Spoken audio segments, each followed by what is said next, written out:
لیکن ہمارے علماء بعض اوقات اور ہمارے پیر عظام اللہ تعالیٰ رحمت نازل فرمائے ان پیروں کے اوپر، انہوں نے بھی بڑا بیڑا غرق کیا. اپنے آستانے کی تعداد بڑھانے کے لیے صحیح جو اصلاح کرنی چاہیے وہ چھوڑ دیں کہ لوگ بدزنوں کے نہ بھاگ جائیں.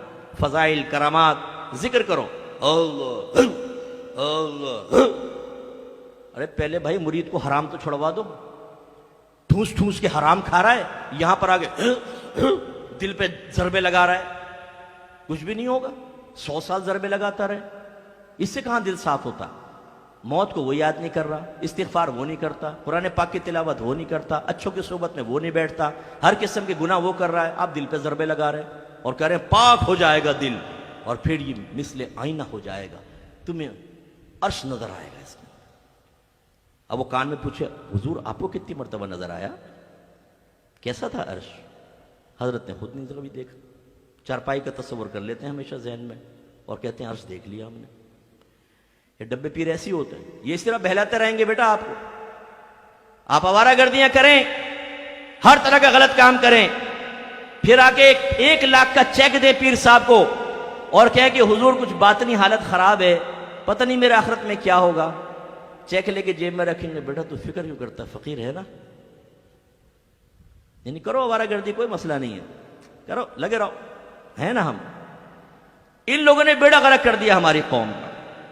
امام غزالی رحمۃ اللہ علیہ فرماتے ہیں کہ جس مقام پہ کوئی ایسا عالم دین ہو جو لوگوں کو صرف اللہ کی رحمت کے واقعات بتائے، اللہ کے عذاب سے نہ ڈرائے، اس مقام پر شیطان کو آنے کی ضرورت نہیں، یہی کافی ہے. دیکھا آپ نے، اللہ ان مشائخ پہ ہزارہ رحمت نازل فرمائے جو بغیر لومت لائم کے خوف کے، کسی ملامت کرنے والے کے ملامت کے خوف کے بغیر اپنے مریدین کی صحیح اصلاح کرتے ہیں. اور اللہ ان علماء پہ رحمت نازل فرمائے بشمول مفتی منیب الرحمان صاحب کے، کہ میں تو ان کو اس معاملے میں اپنا استاد ہی مانتا ہوں.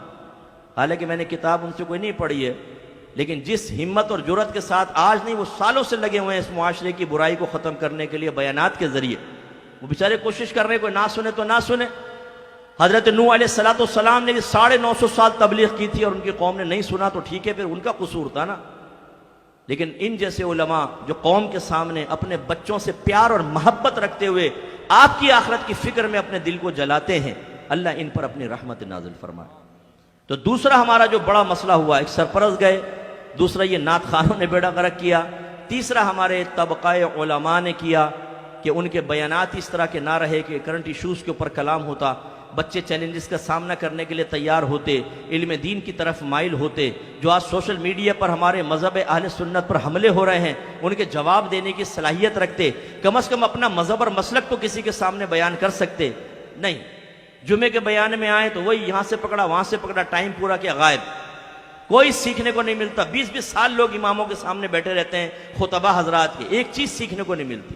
یہاں سے پکڑا وہاں سے پکڑا. ہر ایک کی بات نہیں کر رہا ہوں، لیکن جو آوا کا آوا بگڑا ہوا ہے، مجھے پتا ہے کہ کیا کچھ ہوتا ہے ہماری مسجدوں کے اندر.